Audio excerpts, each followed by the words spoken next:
Hai. Kami dari kelompok Bekasi kelas 1 Internasional Prodi Manajemen akan membahas mengenai kearifan lokal budaya Bekasi.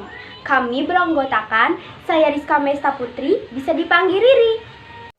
Saya Rizka Oktaverina, biasa dipanggil Rizka. Dan saya Ratna Nurlela, biasa dipanggil Ratna. Saya Karina Fitri, biasa dipanggil Rina. Saya Priscilla Bunga Kalista, bisa dipanggil Bunga. Saya Putri Elestari, bisa dipanggil Putju. Saya Jen Adia Pramistra Hayu, biasa dipanggil Jen. Saya Dwi Enda Lestari, bisa dipanggil Dwi.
Bekasi mempunyai budaya, yaitu budaya Babaritan.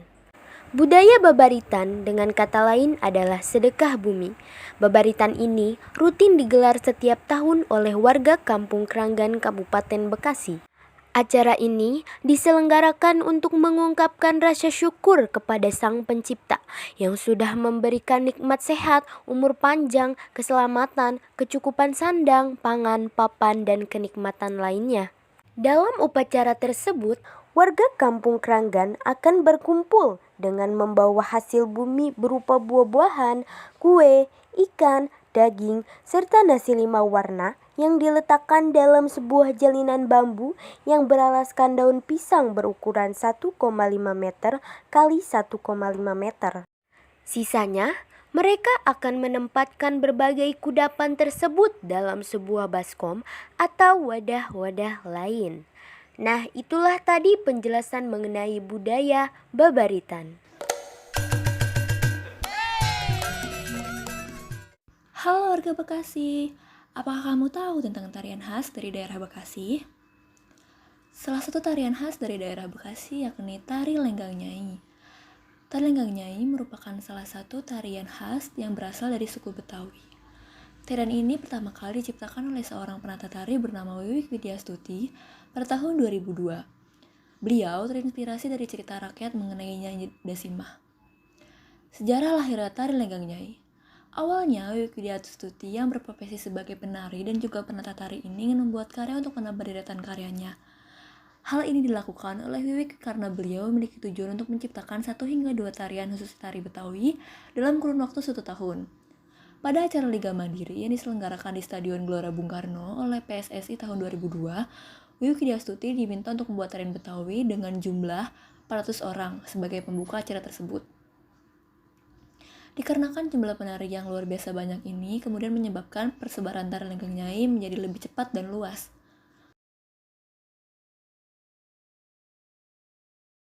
Nyai Dasimah merupakan seorang gadis cantik yang berasal dari Betawi yang terkenal dengan kecantikannya. Karena kecantikannya tersohor ini, banyak sekali pemuda yang bersunting Nyai Dasimah dan membuatnya kebingungan.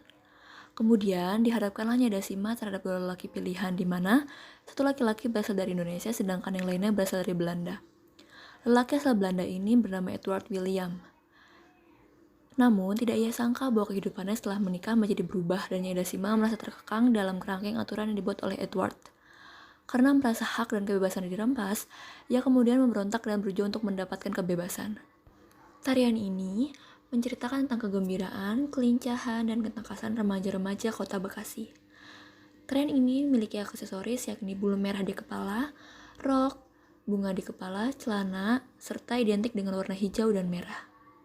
Selanjutnya ada makanan dari Bekasi nih. Budaya Bekasi banyak dipengaruhi oleh budaya Betawi, termasuk makanannya. Nah, yang pertama ada kembang goyang. Kembang goyang adalah camilan renyah yang berasal dari Bekasi. Meskipun ternyata banyak juga daerah Jawa yang juga membuat camilan ini sebagai camilan tradisional, seperti misalnya daerah Jawa Timur dan Jawa Tengah. Nama kembang goyang berasal dari bentuknya yang menyerupai kelopak bunga atau kembang, dan cara menggorengnya yang digoyang-goyangkan dari cetakannya di dalam minyak panas hingga terlepas.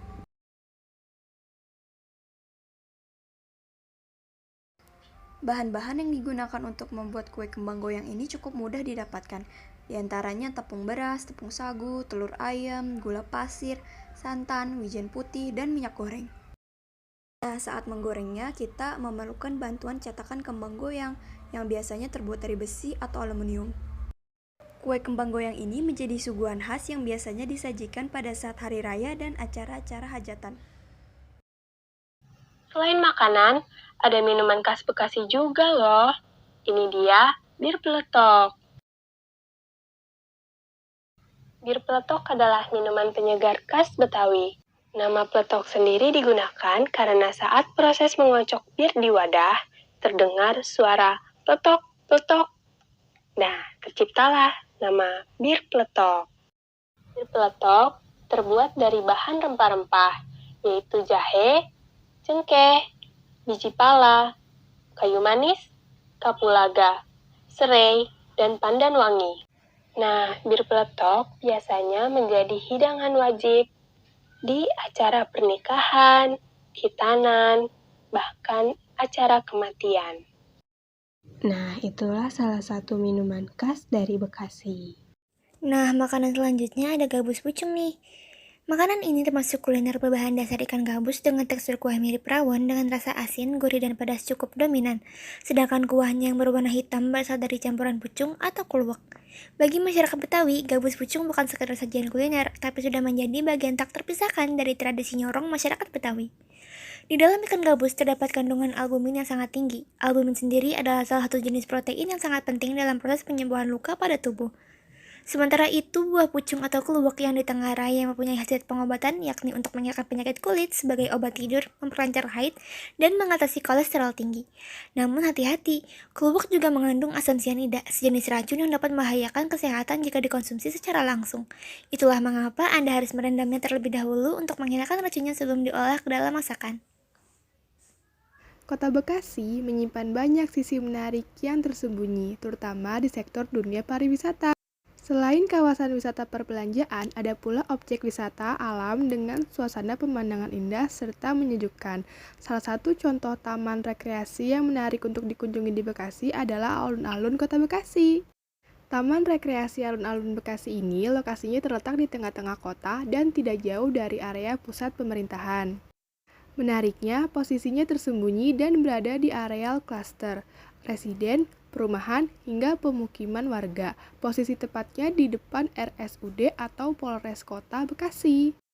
Dikarenakan lokasinya yang mudah untuk dijangkau, tentu saja bisa diakses baik dari area timur, barat, selatan, ataupun daerah Cikarang. Selain menyuguhkan suasana yang sejuk, disediakan juga tempat nongkrong favorit bagi masyarakat setempat.